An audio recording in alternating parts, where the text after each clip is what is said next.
Estamos contando ahí a 3 velocidades en el proceso de desescalada. Cualquier novedad.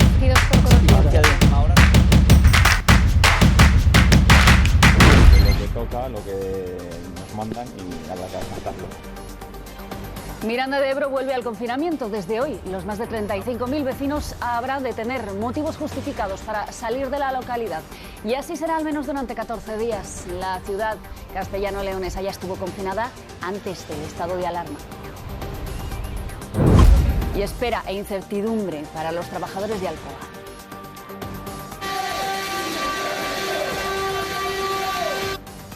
...534 familias están pendientes del ERE a pocas horas para que se agote el plazo de la negociación. Miles de personas han recorrido las calles de Xove para exigir que se lleve a cabo el acuerdo de venta de la factoría al grupo británico Liberty House. De no llevarse a cabo esa venta, instan al gobierno a que intervenga la factoría. Sigue la tensión entre el Gobierno central y la Comunidad de Madrid por la gestión de la pandemia. El Ejecutivo pide a la región más contundencia a la hora de aplicar las medidas, pero ninguno de los dos equipos ha conseguido llegar a un acuerdo a esta hora. En la sede del Gobierno madrileño está Mauro Belenguer. Sí, la comunidad asegura que es leal al Gobierno y que está dispuesta a confinar, pero solo si los criterios para cerrar la región son iguales en toda España. Según ha podido saber Televisión Española, personas de ambos ejecutivos han mantenido contacto, pero solo a nivel personal y sin que sirvan para que se tomen nuevas medidas. Están abiertos a seguir hablando y se emplazan a la reunión de seguimiento que está convocada para este martes. En esa reunión se podrán endurecer las restricciones y, entre otras decisiones, designarán a un nuevo portavoz tras la dimisión ayer del doctor Bouza, tan solo 48 horas después de ser nombrado. Mientras, el Gobierno redobla la presión sobre Ayuso, le pide más firmeza si no amaga con intervenir. Son presiones al aire, dice la Comunidad de Madrid, que hasta el martes no se plantea revisar esas medidas de control. De endurecerlas, lo haría en la mesa de seguimiento con el Gobierno central, que de momento sigue en pie. Esta mañana el vicepresidente madrileño pedía un alto al fuego y acordar conjuntamente con el Ejecutivo las restricciones para luchar contra el coronavirus. El ministro Salvador Illa y Carolina Darias le responden, reclaman más contundencia y que Madrid se ponga al lado de la ciencia. Ayuso está dispuesta a confinar la región, pero solo si el criterio que exige el Gobierno, el que indica que hay que cerrar un territorio con al menos 500 positivos por 100.000 habitantes, está unificado para toda España. El PP cuestiona esa norma y que se ponga el foco solo en esta comunidad. Moncloa tiene sobre la mesa varias herramientas para tomar el control. Una recogida en el decreto de la nueva normalidad, donde puede intervenir si la situación es de máxima urgencia. También a través de la Ley General de Salud Pública e incluso del estado de alarma. El martes hay Consejo de Ministros y, de adoptarse alguna medida.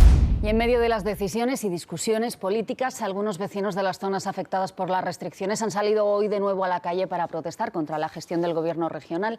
La más numerosa ha sido frente a la Asamblea de Madrid. Clara Hostalet.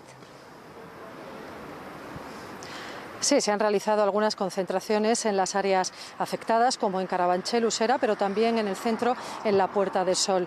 El puente de Vallecas, que aloja a unas 230.000 personas, será a partir de las 12 de esta noche un distrito prácticamente confinado. Hoy cientos de vecinos de nuevo han salido a la calle para protestar con gritos como "nuestros barrios no son guetos" o "no es confinamiento, es segregación". Protestan por unas medidas que consideran ineficaces y sobre todo desleales, desiguales con el resto de la población que vive en la Comunidad de Madrid.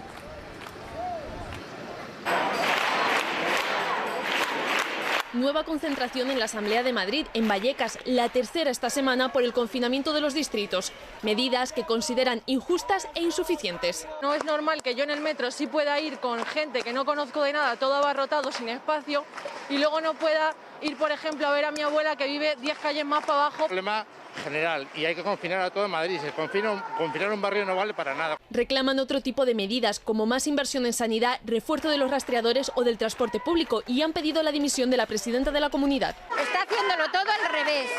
No pone medios, está reteniendo la sanidad. En los centros médicos las colas que se generan tampoco son buenas. y es que no tiene sentido. Asociaciones vecinales, los sindicatos UGT y comisiones obreras y los partidos de la oposición en Madrid habían convocado una manifestación unitaria que finalmente se ha diluido en varios actos aislados, no solo en las zonas con restricciones. Las medidas segregativas no solo son moralmente injustas, sino que son ineficaces, que Madrid es una ciudad global y que necesitamos soluciones globales. Este tipo de medidas lo único que hacen es castigar y estigmatizar a los barrios obreros del sur. Haga caso a las autoridades sanitarias y tome las medidas oportunas. El Partido Socialista de Madrid, que durante la semana se había desmarcado de la convocatoria, finalmente ha acudido. Esta semana, así lo ha anunciado la Consejería de Sanidad, está previsto que la Comunidad de Madrid comience a realizar los test de antígenos, unas pruebas más rápidas y más económicas que las PCR. En menos de media hora se puede revelar el resultado y empezarán aquí en el puente de Vallecas. A los vecinos se les convocará previa cita y por teléfono se les realizará este test en lugares amplios para evitar las aglomeraciones. Unos vecinos de las zonas sujetas con restricciones están empezando a cambiar sus hábitos de compra. Y en México las autoridades han dictado 70 órdenes de detención contra miembros de la Policía Federal y el Ejército por la desaparición de los 43 estudiantes de Ayotzinapa hace 6 años. Lo ha anunciado el presidente López Obrador, que ha recibido a los familiares en el Palacio Presidencial. Allí les ha pedido perdón en nombre del Estado.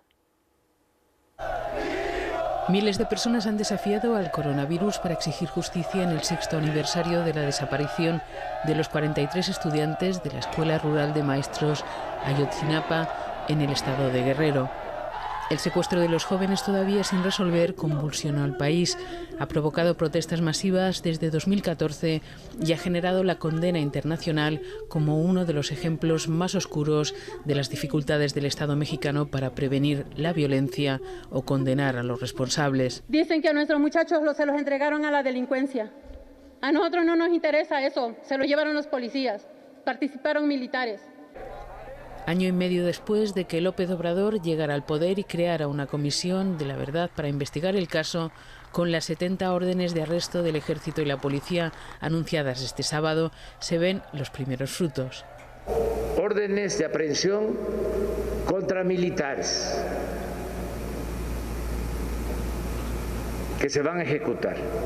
Rompe totalmente, ¿no?, la idea de que el ejército es intocable, y hoy en esa nueva etapa, con este nuevo gobierno, vemos que la impunidad va a empezar a disminuir un poco más en nuestro país. Se espera que los testimonios tras las próximas detenciones puedan arrojar un poco de luz a uno de los casos más críticos de la historia reciente de México. Amy Coney Barrett.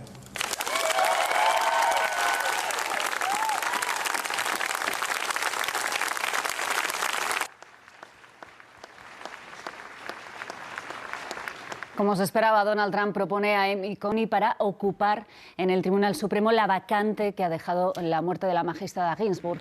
El Supremo de los Estados Unidos tiene 9 miembros vitalicios que deben resolver sobre temas trascendentes. Por ejemplo, han legalizado el aborto y los matrimonios del mismo sexo. Hasta ahora había 5 miembros conservadores propuestos por los republicanos y 4 miembros progresistas propuestos por los demócratas. Con este nuevo nombramiento, que deberá ser ratificado por el Senado, la mayoría se inclinará aún más a favor de los conservadores. En plena campaña, Sara Rancaño, el Tribunal Supremo se ha convertido en un tema electoral. Sí, porque este nombramiento puede ser decisivo, por ejemplo, si los resultados electorales acaban en los tribunales o en casos pendientes en la Corte Suprema acerca de temas tan divisivos en la sociedad estadounidense como el aborto o las armas. Donald Trump ha presentado a Amy Coney Barrett como una de las mentes legales más brillantes. Cuenta con el apoyo de los republicanos, excepto de momento de 2 senadoras, mientras que el candidato demócrata Joe Biden ha advertido que la ha elegido para destruir el conocido como Obamacare y ha pedido al Senado que no vote hasta después de las elecciones, porque recordemos, en estos comicios también está en juego 1/3 del Senado, ahora con mayoría republicana. Pero ya hay fecha para empezar el proceso, el 12 de octubre. Podría votarse a finales de mes, en tiempo récord y por primera vez tan cerca de unas elecciones. Ceremonia en la Casa Blanca para presentar a la jueza nominada para el Supremo. I love the United States. Amo a Estados Unidos, amo su constitución, ha dicho Barrett a modo de presentación, tras elogiar como Trump a su antecesora, la progresista Ginsburg, como mujer pionera en el ámbito de la justicia. Según sus colegas de la Universidad Católica de Notre Dame, Barrett es una jurista brillante. Para sus detractores es una defensora a ultranza de las causas más conservadoras, favorable a las armas, contraria a la inmigración. Ella asegura que su manera de pensar no le influirá en su trabajo. Los jueces no hacemos política, dice. Su nominación ha levantado ampollas entre los demócratas, que se oponen con toda firmeza. El candidato Biden pide al Senado que espere para nombrarla hasta después de las elecciones, pero Trump tiene prisa. La religión se revela como factor de peso en esta campaña electoral. Ayer hubo una gran concentración de evangelistas en Washington, a la que asistió el vicepresidente Pence. Y Trump, tras presentar a su candidata en el Supremo, se dio un baño de multitudes en Pensilvania. Según él, la única manera que tienen de ganar allí los demócratas es falsear el voto. Tan confiado está en su victoria que al final del mitin hasta se animó a bailar un poco.